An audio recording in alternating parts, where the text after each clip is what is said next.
Hello बच्चों, कैसे हैं आप लोग। ट्रिग्नोमेट्री आपने क्लास 10th की पढ़ी। ट्रिग्नोमेट्री के बाद आपने देखा होगा कि उसके बाद एक चैप्टर है जिसमें लिखा है त्रिकोणमिति के कुछ अनुप्रयोग। त्रिकोणमिति का जो अनुप्रयोग है उसमें जो सबसे पहला अनुप्रयोग और आपके लिए एक चैप्टर के रूप में माना जा सकता है जिसका नाम है हाइट एंड डिस्टेंस। हिंदी में बोल सकते हैं इसको आप ऊंचाई और दूरी। तो देखिए, आज मैं ऊंचाई और दूरी के विषय में आपको बताऊंगा, एक्सरसाइज भी इसकी करवाऊंगा।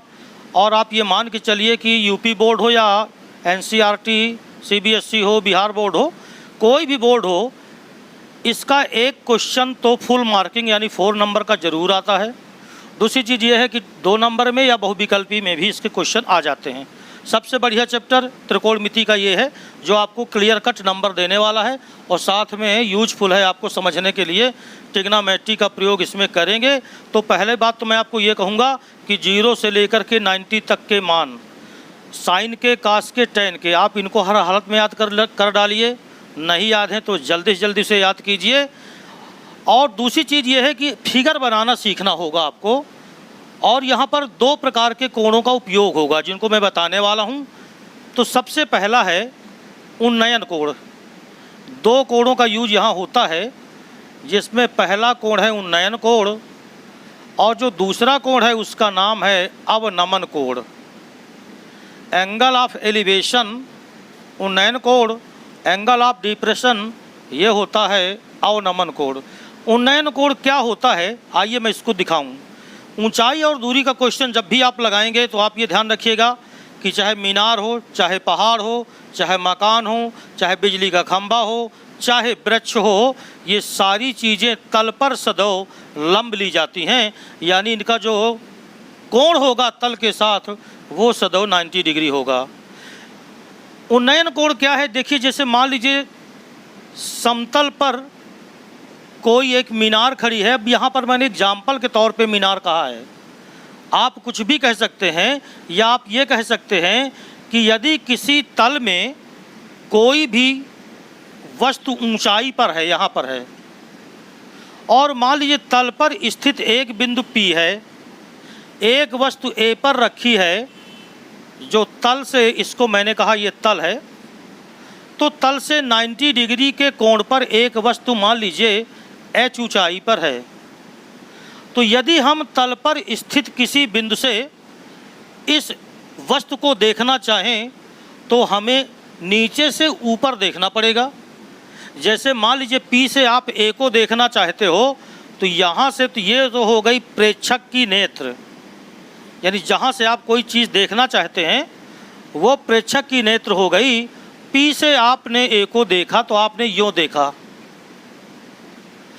तो जब तुम नीचे से ऊपर देखते हो तो तल के साथ ये जो रेखा कोण बनाती है, अगर मैं इसको कहूँ थीटा, तो याद रखना इस थीटा को ही कहा जाता है उन्नयन कोण। यानी जब हम नीचे होते हैं और नीचे से ऊपर हमें कोई वस्तु देखनी होती है तो जो तल के साथ कोण बनता है उस कोण का नाम है उन्नयन कोण। लेकिन अगर इसी का उल्टा मैं बोलूं कि यदि ऊंचाई पर कोई वस्तु यहाँ A पे है, एक बार फिर से सुनिएगा, यदि मैं ये कहूँ कि किसी ऊंचाई पर स्थित बिंदु से यहाँ से मान लीजिए हम कोई वस्तु नीचे P को देखना चाहते हैं, यहाँ पे कोई वस्तु है, A से हम वस्तु P को देखना चाहते हैं, तो हमें ऊपर से नीचे की ओर देखना पड़ेगा। ये यानी आँख ऊपर होगी और वस्तु नीचे होगी। तो जब हम ऊपर से नीचे देखेंगे तो इस तल के समांतर रेखा के साथ जो कोण बनता है, देखो तल है आपका ये PA है मान लीजिए, A तो ऊपर लिख चुका हूँ, PB मान लीजिए, तो PB के समांतर आप रेखा खींचो ऐसे, तो ये जो कोण बनेगा यहाँ पर, इसको कहते हैं अवनमन कोण। ये है अवनमन कोण। उन्नयन कोण नीचे से ऊपर देखेंगे तो नीचे तल के साथ बनेगा। अवनमन कोण अगर हम ऊपर से नीचे देखते हैं तो तल के समांतर रेखा के साथ जो कोण बनता है वो अवनमन कोण होता है। अब देखो मान लो नीचे से कोण बनता तो ये बनता, और अगर ये रेखा इसके समांतर है तो ये जो उन्नयन कोण होगा ये भी कितना होगा, थीटा। क्यों? दो समांतर रेखाओं को कोई तिर्यक रेखा काटे तो एकांतर कोण क्या होते हैं, बराबर। यानी हम ये कह सकते हैं कि जो उन्नयन कोण होता है ये बराबर ही होता है अवनमन कोण। तो क्वेश्चन जब हम लगाएंगे तो हमें ज़रूरत पड़ेगी उन्नयन कोण की, वो हम बनाएंगे। हमें ज़रूरत पड़ेगी अवनमन कोण की, तो वो हम बनाएंगे। लेकिन ध्यान रखना कि जो उन्नयन कोण होता है वो अवनमन कोण के सदैव बराबर होता है। क्यों बराबर होता है, मैं बता चुका हूँ। ये एकांतर कोण होंगे, चूँकि रेखा है समांतर इसलिए एकांतर कोण बराबर होंगे। बात इतनी समझ में आ गई। दूसरी चीज़ ये समझिए आप कि ये सदैव यहाँ कोण 90 का बनेगा। तल से किसी ऊंचाई पर अगर आप जा रहे हो, चाहे वो बिजली के खंभे के रूप में ऊंचाई नाप रहे हो, चाहे वो आप पहाड़ के रूप में नाप रहे हो, चाहे कोई लड़का ज़मीन पर खड़ा हो उसकी ऊंचाई दी गई हो, या कोई मीनार है या कोई चिमनी है, ये सारी चीज़ें तल पर आपको सदैव लंबवत रखना है, 90 डिग्री का कोण बनाना है। ऊंचाई दूरी का क्वेश्चन आप 100% कर सकते हो। आपको सिर्फ मेरी एक बात का ध्यान रखना होगा। आप फिगर बनाइए, पहले पढ़ करके क्वेश्चन चित्र बनाएं। चित्र बनाने के बाद आप देखिए कि उसमें कितने कोण आ रहे हैं। जितने कोण आए उन सभी कोणों को आपको लेना है, मगर लेना सदैव समकोण त्रिभुज है।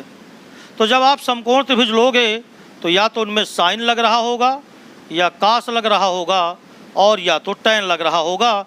इन तीनों में से किसी न किसी का एक का ज़रूर यूज होगा, और आप इनका यूज करके वो क्वेश्चन बड़े आराम से हल कर सकते हैं। तो चलिए आज हम अपनी एक्सरसाइज को स्टार्ट करते हैं। NCERT की बुक है मेरे पास, एक्सरसाइज है 9.1, तो इसको शुरू करते हैं। तो हमारी जो त्रिकोणमिति का पूरा चैप्टर है वो समाप्त हो जाएगा। तो चलिए शुरू करते हैं एक्सरसाइज 9.1। ये लगाते हैं। आपके पास किताब होगी, आप ज़रूर किताब अपने पास रखिएगा। पहला क्वेश्चन देखिए क्या कह रहा है।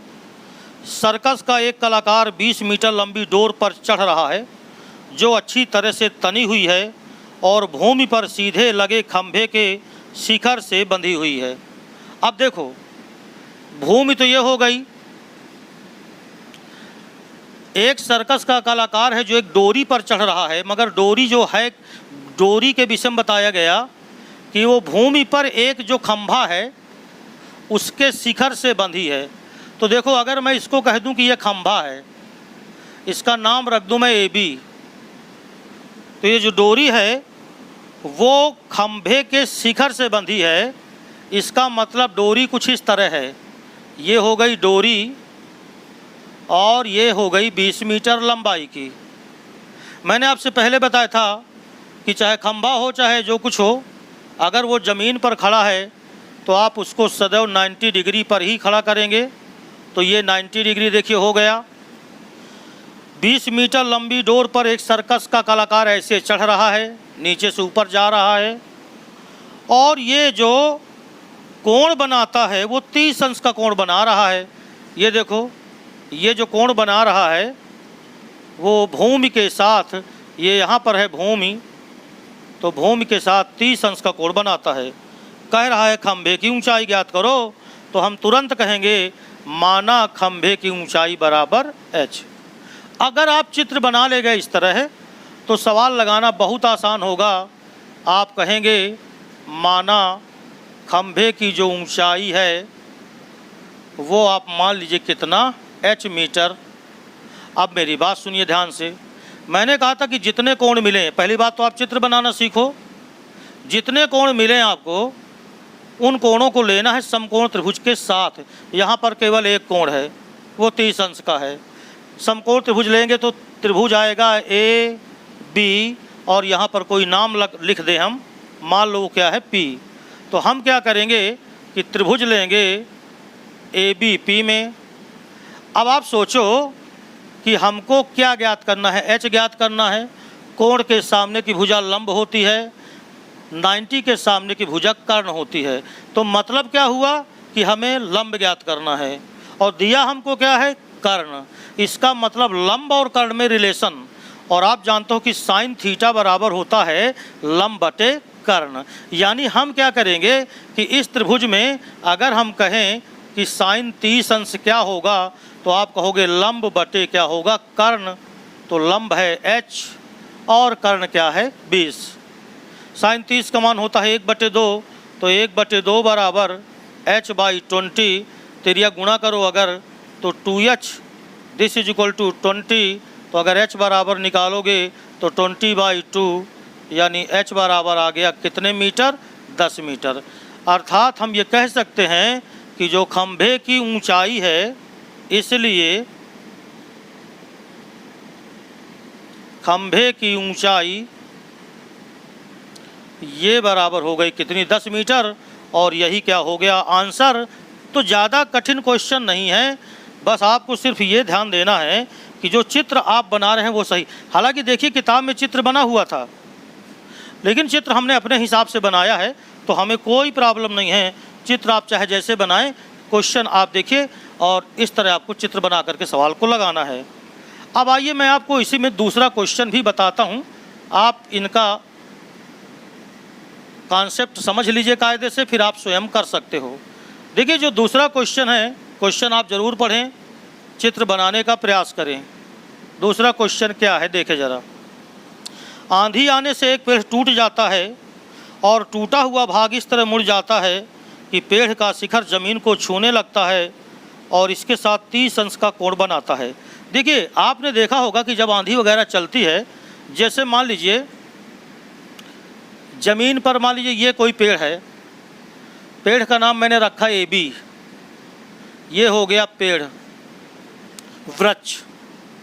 आंधी आई और ये वृक्ष मान लीजिए C से टूट गया, यहाँ से टूटा। तो देखो जो पेड़ का ऊपर वाला भाग है ये वाला, जब ये टूटेगा तो ये टूट करके ये यूँ रख गया, यानी जो AC भाग है वो टूट करके A भाग यहाँ आ गया A डैश पर। ये जो टूटा भाग है ये ज़मीन के साथ 30 अंश का कोण बनाता है, ये 30 अंश का कोण बना रहा है। पेड़ के पाद बिंदु की दूरी, देखिए पेड़ का पाद बिंदु ये है, ये पेड़ है तो इसका पाद बिंदु यानी आधार, इसकी दूरी जहाँ पेड़ का शिखर ज़मीन को छूता है तो A डैश ये कह रहा है ये 8 मीटर है। तो ये जो दूरी दे दिया है, ये दे दिया है क्या 8 मीटर। तो कह रहा है पेड़ की ऊंचाई ज्ञात करो। अब अगर आप ये कहो देखो कि माना पेड़ आंधी से या आंधी के कारण C से टूट जाता है। अगर आप ये कह दें कि माना पेड़ C से टूट जाता है तो शिखर A पृथ्वी के A डैश पर जा लगता है तथा पेड़ का शिखर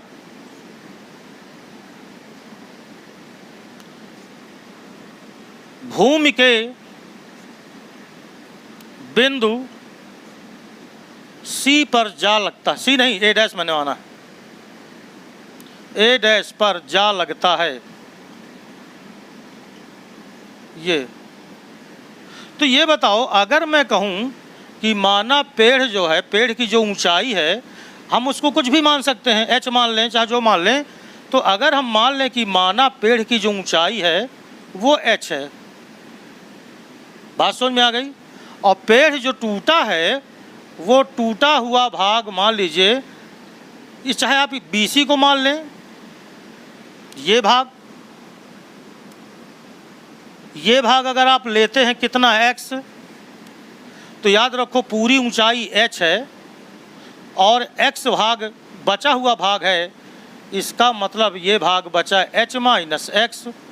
या तो आप ये कर लो और या तो आप ये कर लो कि माना x ऊंचाई से ये टूट जाता है तो ये बचेगा h माइनस x। यानी चाहे जिस तरह लगाओ आपको क्वेश्चन ये आ जाएगा। तो देखो अगर x भाग टूटा है तो यही भाग तो इधर रख गया, इसका मतलब ये भी कितना बचा, x मीटर। और टोटल पेड़ की ऊंचाई कितनी है, h मीटर। तो बताओ BC अपने आप कितना बचेगा, h माइनस x मीटर। तो हम ये कहेंगे कि माना पेड़ की कुल ऊंचाई ये बराबर है h मीटर तथा टूटे भाग की ऊंचाई इसको हम मान लेते हैं कि ये है x मीटर। तो बताइए, सारी चीज़ें आपके सामने क्लियर हैं। इसका मतलब ये हो गया कि जो AC आया वो बराबर A डैश C ही होगा और ये बराबर x मीटर, क्योंकि जितना भाग टूटा है वही भाग जाके ज़मीन में टिक गया। अच्छा, BC जो आएगा वो आपके चित्र से आपके स्पष्ट है कि वो आया h माइनस x मीटर। तो ये h माइनस x मीटर हो गया। अब देखो ध्यान से, यहाँ पर हम ये 30 अंश का कोण है, ये x है। अगर मैं चाहूँ तो ये 8 है, तो मैं चाहूँ तो x को निकाल सकता हूँ। कैसे? त्रिभुज अगर आप ले लो A डैश BC, यहाँ 90 डिग्री का कोण होगा। तो देखना, त्रिभुज A डैश BC में अगर आप साइन 30 अंश लगा दो तो साइन 30 अंश होता है लंब बटे कर्ण, और अगर कास 30 लगा दो तो वो आधार बटे कर्ण होता है। तो अगर मैं कास 30 लगा दूं, कास 30 अंश, तो आधार 8 और कर्ण कितना है x, यानी ये आ गया 8 और बटे कितना x। कास 30 का मान होता है √3/2, तो ये आ जाएगा 8 बटे x। अर्थात अगर मैं कहूँ कि √3x बराबर, तो ये आ गया 16 है, अर्थात x बराबर आ गया 16 बटे √3 मीटर। अब देखो, हमको जो है x की तो ज़रूरत है नहीं, हमको तो ज़रूरत है कि h कितना होगा। तो अब अगर मैं ले लूँ फिर से त्रिभुज A डैश BC को, तो अगर हम A डैश BC त्रिभुज को फिर से ले लें, पुनः त्रिभुज A डैश BC में, और अब की बार लगा दें tan 30 अंश, ये देखिए, तो वो होता है लंब बटे आधार। तो ये आएगा बराबर h माइनस x बटे कितना 8। tan 30 का मान आप जानते हो होता है 1/√3, तो 1/√3 बराबर h माइनस x अपान 8। अब देखो, यहाँ से अगर मैं तिर्यक गुणा करूँ तो √3 इंटू h माइनस x बराबर 8 आया। लेकिन x की वैल्यू हमें मिल चुकी है, तो हम x का मान रख दें यहाँ। तो x का मान रखने पर रखो √3 h माइनस x का मान है 16 बटे √3, तो ये आ गया 16 बटे √3 बराबर 8। √3 का अंडर गुणा करो तो √3h माइनस, देखो √3 का गुणा अगर 16 बटे √3 में करोगे तो √3 से √3 कैंसिल हो जाएगा, तो आएगा कितना 16 बराबर 8। अर्थात √3h बराबर 16 और 8 24 हो जाएगा। इसलिए h बराबर 24 बटे √3 मीटर। अब कक्षा 9 में आपने हर का परिमेयकरण पढ़ा ही है, तो हर का परिमेयकरण कर लो यहाँ पर, यानी h बराबर आ गया 24 बटे √3, ऊपर नीचे √3 से गुणा करो तो h बराबर आ गया। फिर डायरेक्ट कर लेते हैं, ये √3 आएगा, √3 का गुणा 3 होता है, 3 अट्ठे 24, यानी याद रखो ये जो पेड़ की ऊंचाई आ गई, टोटल ऊंचाई, ये बराबर कितनी आ गई 8 √3 मीटर। और अगर इसी सवाल में पूछ लेता पेड़ कितनी ऊंचाई से टूटा, तो उसको हमने x माना था और वो आया है 16 बटे √3 मीटर। तो ये क्वेश्चन नंबर दूसरा है और परीक्षा के दृष्टिकोण से काफ़ी इम्पॉर्टेंट है, आप इसे नोट कर लीजिए। इसके बाद हम क्वेश्चन नंबर तीसरा देखते हैं। देखिए क्वेश्चन नंबर जिसका तीसरा है बहुत ही आसान है। एक ठेकेदार बच्चों को खेलने के लिए एक पार्क में 2 फिसलन पट्टी लगाना चाहती है। 5 वर्ष से कम उम्र के बच्चों के लिए वो ऐसी फिसलन पट्टी लगाना चाहती है जिसकी ऊंचाई 1.5 मीटर हो और जो भूमि से झुकाव हो वो 30 अंश का हो। ये 30 डिग्री है लिखा है। लेकिन 5 वर्ष से अधिक आयु के अगर बच्चे हैं तो उनके लिए वो चाहती कि ढाल ज़्यादा हो जाए, तो उनके लिए वो ऊंचाई बढ़ाती है 3.0 मीटर और जो ढाल है वो 60 अंश का हो जाता है। तो कहता है प्रत्येक स्थिति में फिसलन पट्टी की लंबाई ज्ञात करो। अब देखो ये फिसलन पट्टी है AC, अगर इसकी लंबाई को मैं कह दूं L1 है, और जो दूसरा वाला है PR ये भी फिसलन पट्टी है, इसकी लंबाई को मैं क्या कर लूं L2। तो देखो यहाँ पर जो ऊपर वाली फिसलन पट्टी है वो 5 वर्ष से कम वाले के लिए है। तो अगर मैं आपसे कहूँ कि 5 वर्ष से कम आयु के बच्चों के लिए अगर मैं बात करूं तो मुझे त्रिभुज ABC लेना होगा। और त्रिभुज ABC में देखो ना, थीटा यहाँ है तो ये लंब हो गया और ये कर्ण हो गया, लंब हमें दिया है क्योंकि यहाँ तो 90 ही बनाना है आपको, ऊंचाई है ये, तो हमें कर्ण ज्ञात करना है। तो अगर हम करेंगे तो कहेंगे त्रिभुज ABC में लंब बटे कर्ण होता है साइन थीटा, तो साइन 30 अंश बराबर लंब 1.5 और कर्ण क्या हो गया L1। साइन 30 अंश का मान 1/2 1.5 L1। तो अगर मैं L1 निकालूंगा तो ये आ जाएगा 1.5 गुणे 2, कितने मीटर की फिसलन पट्टी हो जाएगी 3 मीटर की।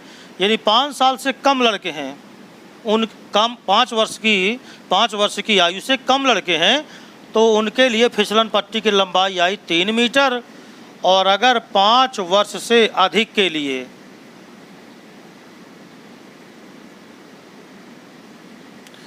तो हमको लेना पड़ेगा त्रिभुज कौन सा PQR। तो हम लेंगे त्रिभुज PQR में। अब इसमें भी वही कहानी है कि साइन 60 लगाओगे अगर तुम तो ये आ गया साइन 60 डिग्री, लंब है 3 और कर्ण है L2 और यही L2 हमें ज्ञात करना है जो कि फिसलन पट्टी की लंबाई है। हाँ, साइन 30 का मान √3/2 याद होगा आपको, यह आया 3/L2, तिर्यक गुणा करो तो √3 L2 बराबर आया 3 दूनी 6, तो L2 बराबर आया 6/√3। अब आप जानते हो कि हर का परिमेयकरण कर लेना चाहिए, तो √3 से ऊपर नीचे गुणा कर दो तो √3 3 हो जाएगा। अर्थात यहाँ से हम कहेंगे L2 बराबर 2√3 मीटर। तो देखिए बहुत ही आसान था, इस तरह के क्वेश्चन कायदे से आपको अपने मन से कर लेना चाहिए था। तो इस प्रकार ये L1 और L2 की क्या गई लंबाई, दोनों फिसलन पट्टी की लंबाई। क्वेश्चन नंबर 4 देख लीजिए। भूमि के एक बिंदु से जो मीनार के पाद बिंदु से 30 मीटर की दूरी पर है, इसका मतलब है कि ज़मीन पर कहीं ना कहीं तो मीनार है। तो आप क्या करें, सबसे पहले आप इस तरह चित्र बनाइएगा। ये भूमि हो गया और भूमि पर 90 डिग्री के कोण पर, मैं पहले भी बता चुका हूँ कि ज़मीन पर आप 90 डिग्री के कोण पर एक मीनार खड़ी कर दीजिए। और ये मान लीजिए हमने कहा AB एक मीनार है, तो ये हो गई मीनार। तो आप यहीं पर मीनार लिख दीजिए तो ज़्यादा आपको भाषा नहीं लिखनी पड़ेगी। जो मीनार के पाद बिंदु, ये B हो गया इसका पाद बिंदु, यहाँ से 30 मीटर की दूरी पर है। एक बिंदु है वो यहाँ से 30 मीटर की दूरी पर है।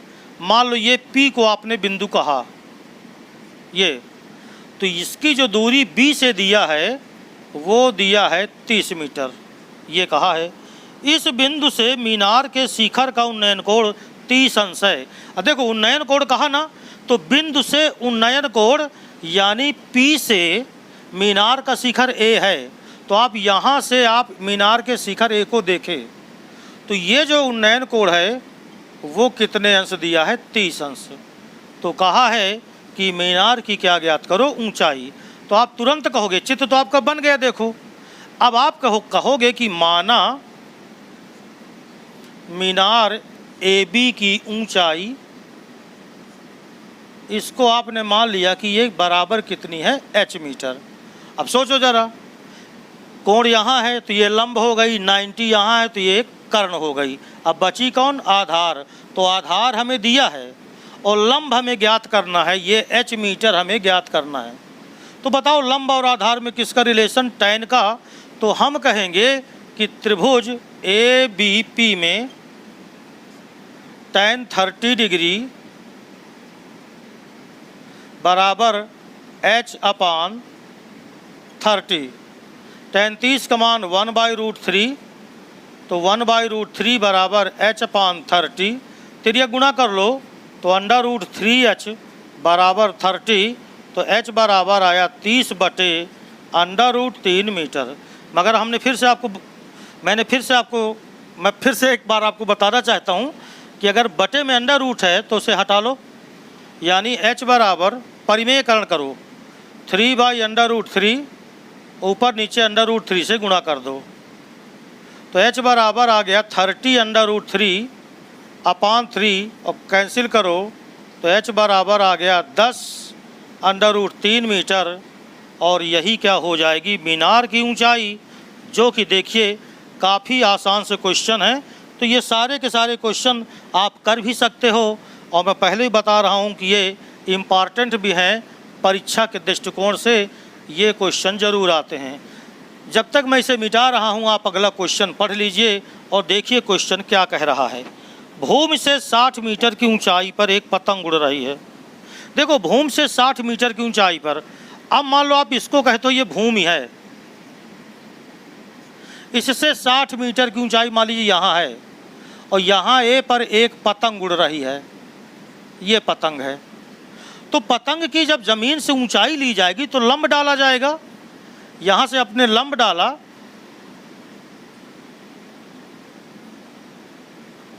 तो भैया ये जो ऊपर के बिंदु को आपने ए कहा, ये ए हो गया।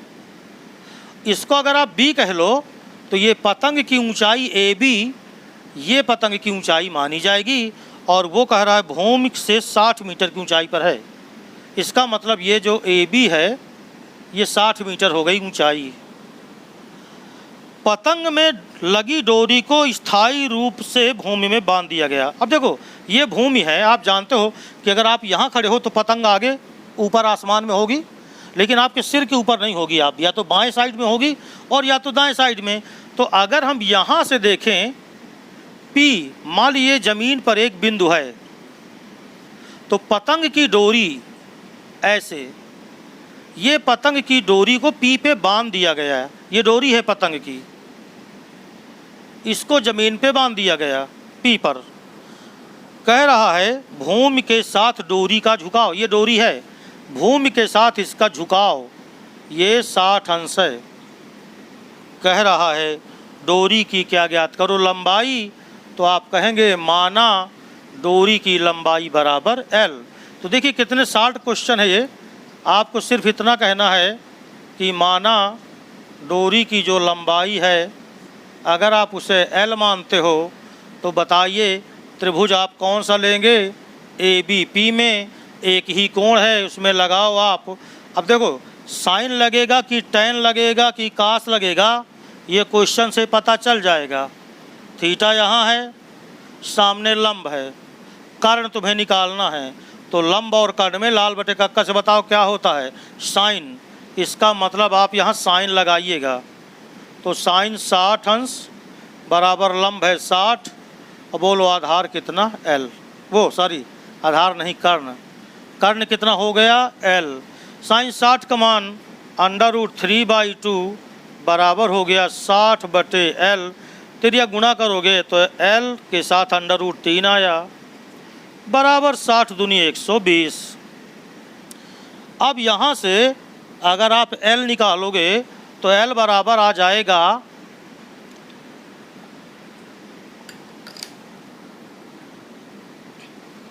L बराबर आ जाएगा 120/√3। फिर बटे में √3 आया तो आप √3 से ऊपर नीचे गुणा कर लो, तो √3 से ऊपर भी गुणा, √3 से नीचे भी गुणा।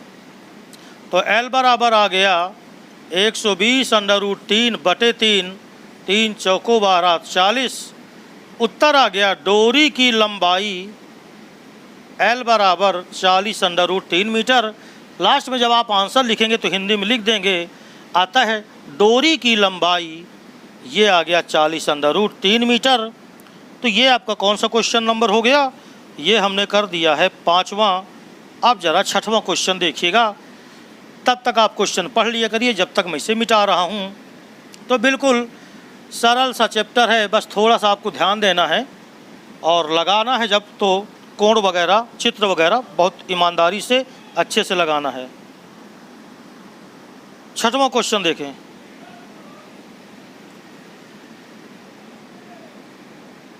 छठवां क्वेश्चन, 1.5 मीटर लंबा एक लड़का 30 मीटर ऊंचे भवन से कुछ दूरी पर खड़ा है। देखो 1.5 मीटर लंबा लड़का, ये मान लीजिए जमीन है, तल है। 1.5 मीटर लंबा लड़का 30 मीटर ऊंचे भवन से, मान लीजिए ये 30 मीटर ऊंचा भवन है ये, और 1.5 मीटर लंबा लड़का ये खड़ा है। तो मान लो ये AB है, इसको मैंने कहा ये लड़का है और ये 1.5 मीटर लंबा लड़का है। 30 मीटर ऊंचा भवन है, मान लो PQ या CD कह लीजिए।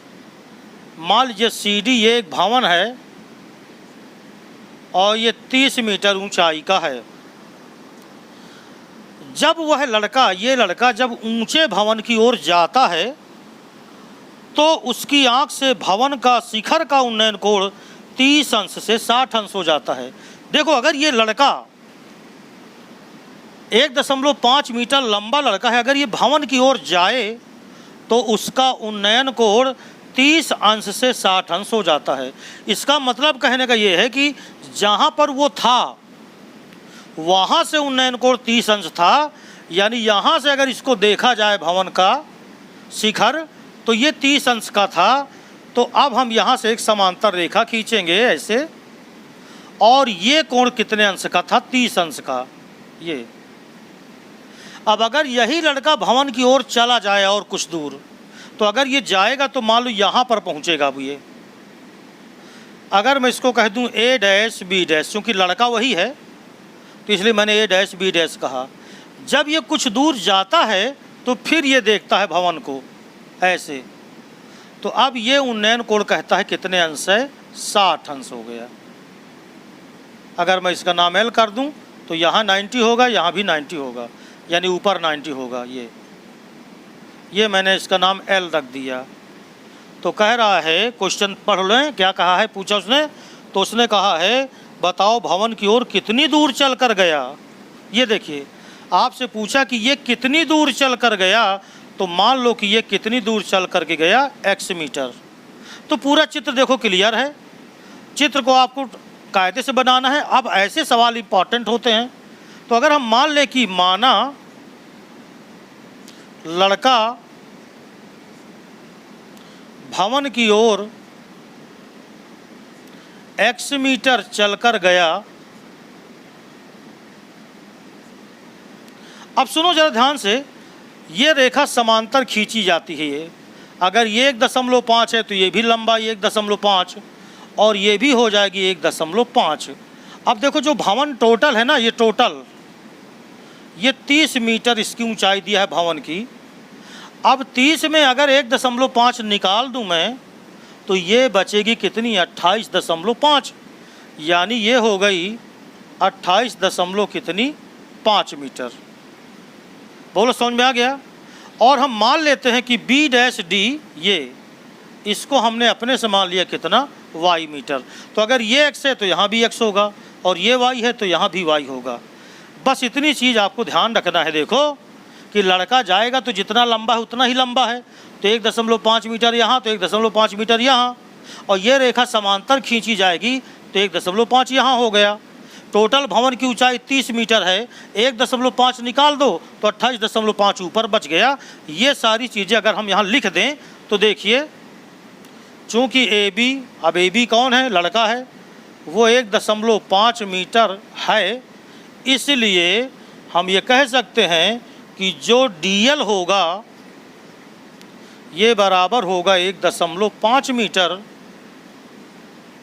हम मान लेते हैं कि माना जो B' है ये बराबर है y मीटर, तो इसका मतलब है कि A' L ये भी y मीटर हो जाएगा। चूँकि हम इसको x मीटर मान चुके हैं तो ये x मीटर रहेगा। ये सारी चीज़ें जो आपने मानी हैं या जितना निकला है ये सब निकाल के आप यहाँ रख लो। अब इसके बाद तरीका क्या है, यहाँ दो कोण देखो मिल रहे हैं, एक कोण 30 अंश का मिल रहा है और एक कोण 60 अंश का मिल रहा है। हमें ये दोनों कोण लेना पड़ेगा, लेकिन त्रिभुज सदैव समकोण लेना पड़ेगा। जैसे मैं 60 अंश को कहूँ कि लो, तो 60 अंश के लिए त्रिभुज लेना पड़ेगा CLA'। यानी अगर मैं कहूँ कि त्रिभुज CLA' में, तो यहाँ पर अगर आप tan 60 करोगे तो लंब बटे आधार होता है, लंब लिखा है 28.5, क्योंकि चित्र में CLA ये हुआ 28.5 और ये मान चूँकि ज़रूरत थी इसलिए y माने थे, तो ये बराबर आ जाएगा 28.5 और बटे में कितना y। tan 60 का मान होता है √3, तो √3 बराबर हो गया 28.5 बटे y।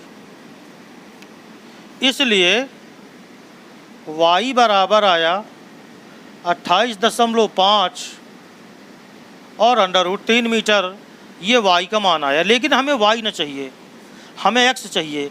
कितना वो भवन की ओर गया ये चाहिए हमें, यही उत्तर इसका, यही पूछा है। तो सुनो, अब हम 60 अंश का कोण तो ले चुके, अब हम 30 अंश का लेंगे। तो 30 अंश का जब तुम कोण लेते हो तो त्रिभुज बनेगा CLA। तो अगर तुम त्रिभुज CLA ले लो तो इसमें देखो कोण यहाँ है, तो tan 30 डिग्री लगाएंगे, tan 30 अंश बराबर लंब बटे आधार। देखो CLA, तो लंब तो यही है मगर आधार जुड़ जाएगा x और y, तो ये बराबर आएगा 28.5 अपान x प्लस वाई। tan 30 का मान 1/√3 बराबर 28.5 अपान x प्लस वाई। x का y का मान निकल चुका है, यह लिखा है। इसलिए x प्लस वाई बराबर 28.5 √3, y का मान रख दो यहाँ, तो इसलिए ये आ जाएगा x प्लस 28.5 √3। क्या देखे जरा y का मान कितना आया है यहाँ से, y का मान यहाँ थोड़ा गड़बड़ है भैया। y का मान जब हम तिर्यक गुणा करेंगे तो 28.5 बटे √3 मीटर आएगा। ये देखिए y इधर आया, √3 इधर आएगा, तो हम यहाँ मान अगर रख दें तो ये आया 28.5 बटे √3 बराबर आया 28.5 और √3। बस अब केवल हल करना है। इसलिए x बराबर देखो 28.5 √3, इसमें माइनस होगा 28.5 बटे √3। अब इसको तुम अलग से ऊपर नीचे √3 से गुणा कर लो, जो कि मुझे पहले कर लेना चाहिए था, तो मैंने नहीं किया था, तो हम गुणा कर लेते यहीं पर। देखो इधर 28.5 √3 माइनस, देखो √3 का गुणा 3 होगा। अगर 3 का इसमें भाग दिया जाए तो 3 9 27 और 3 5 15 और बाकी √3 बना रहेगा। इसलिए x बराबर 5 5 गए 0 और 18 में 9 रहे 19.0 और √ कितना 3 मीटर। इसको हिंदी में हम लिख देंगे, आता है जो लड़का था वो भवन की ओर 19 √3 मीटर आगे गया, तब जाकर के उसका कोण बना 30 अंश से कितना 60 अंश। ये आपका क्वेश्चन नंबर हुआ 6वां। आइए बढ़ते हैं, देखते हैं क्वेश्चन नंबर 7वां। समझते। क्वेश्चन नंबर अब आप देखो 7वां। भूमि के एक बिंदु से 20 मीटर ऊंचे भवन के शिखर पर लगी, भूमि के एक बिंदु से, अब देखो भूमि है, जैसे मैंने ये बना दिया इस तरह, ये भूमि बना दिया, यहाँ लिख भी दिया मैंने भूमि। तो अब आपको ज़्यादा डिटेल लिखने की ज़रूरत नहीं है। भूमि पर एक बिंदु से एक 20 मीटर ऊंचे भवन के शिखर पर लगी संचार मीनार। देखो सबसे पहले 20 मीटर ऊंचा तो एक भवन है। मान लो मैंने कहा कि ए बी ये 20 मीटर ऊंचा ये एक भवन है, भवन के ऊपर एक संचार मीनार लगी है। संचार मीनार का मतलब हो गया जो टावर वगैरह लगे रहते हैं, मोबाइल टावर, संचार मीनार ये हो गई। बीसी को मैंने कहा कि ये संचार मीनार है। ये भूमि के एक बिंदु से, तो भूमि पर एक बिंदु मान लो हमने पी ले लिया, ये एक बिंदु हो गया। इस बिंदु से मीनार के तल और शिखर के उन्नयन कोण, तल और शिखर, मीनार तो आपकी बीसी है, इसका तल बी है और शिखर सी है, तो बी को मिलाओ, इधर सी को मिलाओ, ये इनके उन्नयन कोण क्रमशः 45 अंश और पूरा ये 60 अंश ये दिया गया है। कह रहा है मीनार की क्या ज्ञात करो, ऊंचाई। अगर हम मान लें कि माना मीनार की ऊंचाई है h, यहाँ आप जानते हो कि 90 डिग्री का कोण तो होना ही होना है, 90 डिग्री ये। तो देखो अगर मैं PA को क्या मान लूँ x, चित्र बिल्कुल स्पष्ट है आपके सामने है। तो जैसे मैंने कहा माना मीनार की ऊंचाई, इसको संचार मीनार कहा गया है, माना मीनार की ऊंचाई ये बराबर है h मीटर, तो खाली मीनार इतने में है, बाकी 20 ये है। तथा अगर मैं मान लूँ कि जो आधार है PA ये बराबर है x मीटर। इतनी बात समझ में आ गई। अब हम करेंगे क्या कि सबसे पहले हम त्रिभुज ले लेंगे BAP में, यहाँ पर 45 अंश का कोण है, तो tan 45 बराबर लंब बटे आधार यानी 20 बटा x आ जाएगा, यानी tan 45 अंश ये आ गया 20/x। tan 45 का मान 1 होता है, तो 20 बटा x, तो x बराबर कितना आ गया 20 मीटर। लेकिन हमें x की ज़रूरत नहीं है, हमें तो h की ज़रूरत है। तो अब हमें लेना होगा पुनः, हम फिर से लेंगे त्रिभुज CAP में। याद रखो दो कोण बनते हैं, दोनों लेना है, लेकिन त्रिभुज सदैव समकोण लेना है, बिल्कुल आसान। तो अब हम लेंगे त्रिभुज CAP। जब तुम त्रिभुज CAP लोगे तो अब आपको tan 60 अंश लिखना होगा। CAP बताओ, tan 60 बराबर पूरा त्रिभुज tan 60 में आएगा, लंब C से लेकर के A तक, तो H ये हो गया, 20 ये हो गया, तो 20 + H और अपान कितना x। tan 60 का मान √3 होता है, तो ये 20 + H अपान x की वैल्यू उठा के रख दो, ये 20 आई है तो यहाँ 20 तुम रख दो। अब तिर्यक गुणा करो तो 20 धन H बराबर 20 √3, तो H बराबर आया 20 √3 - 20। बस 20 को कॉमन ले लो, तो H बराबर 20 कॉमन √3 - 1 मीटर, यही आंसर हो गया। देखिए कितने इजी क्वेश्चन है, कोई ज़्यादा कठिन नहीं है, है ना। और इसी तरह इन क्वेश्चन को लगाते चले जाना है। अब जरा देखें 8वां क्वेश्चन देखते हैं, इसके बाद इसका जो बचा हुआ भाग है उसके लिए एक और वीडियो बनाएंगे, क्योंकि हम नहीं चाहते कि बहुत बड़ा वीडियो हो, क्योंकि जब ज़्यादा लंबा वीडियो होता है तो लड़कों का जी उब जाता है एक बार में पढ़ने में, है ना। तो जल्दी इसका दूसरा वीडियो भी बना देंगे।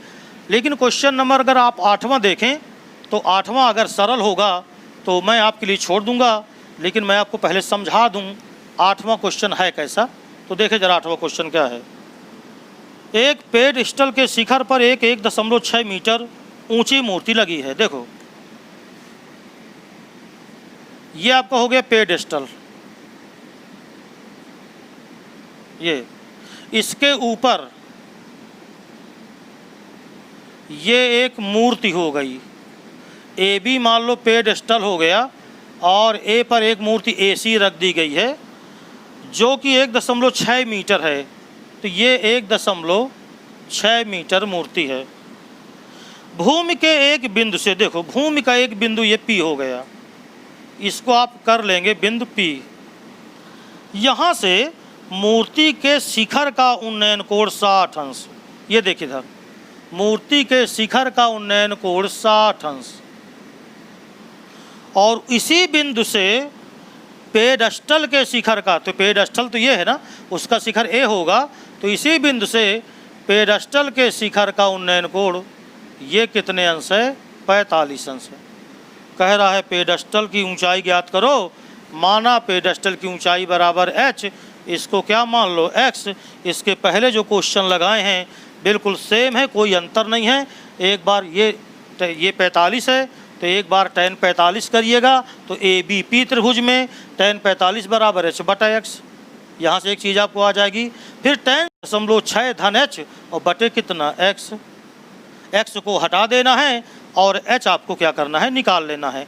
तो 8 क्वेश्चन तक मैंने इस वीडियो में करा दिया है। बहुत अच्छे सवाल हैं, बहुत सरल है। NCERT ही आपको पढ़ना है ज़्यादा। जब NCERT के क्वेश्चन आपको आने लगें तब आप किसी दूसरी बुक पर ध्यान लगाएं, क्योंकि मैंने देखा है कि कुछ लड़के NCERT छोड़ करके पहले ही उठपटांग की किताबों में भिड़ जाते हैं। तो पहला काम है आपका NCERT बेस्ड क्वेश्चन सब लगा लेना। फिर जब आप होशियार हो गए, आपको सब आने लगा, तब आप RD शर्मा ले लो, चाहे RS अग्रवाल ले लो, चाहे अरिहंत प्रकाशन ले लो, चाहे मनोहर रे ले लो, चाहे जो किताब ले लो, कोई प्रॉब्लम नहीं है। लेकिन पहले NCERT करना है आपको। ठीक है, उम्मीद करता हूँ कि ऊंचाई दूरी का ये भाग आपकी समझ में आ गया होगा।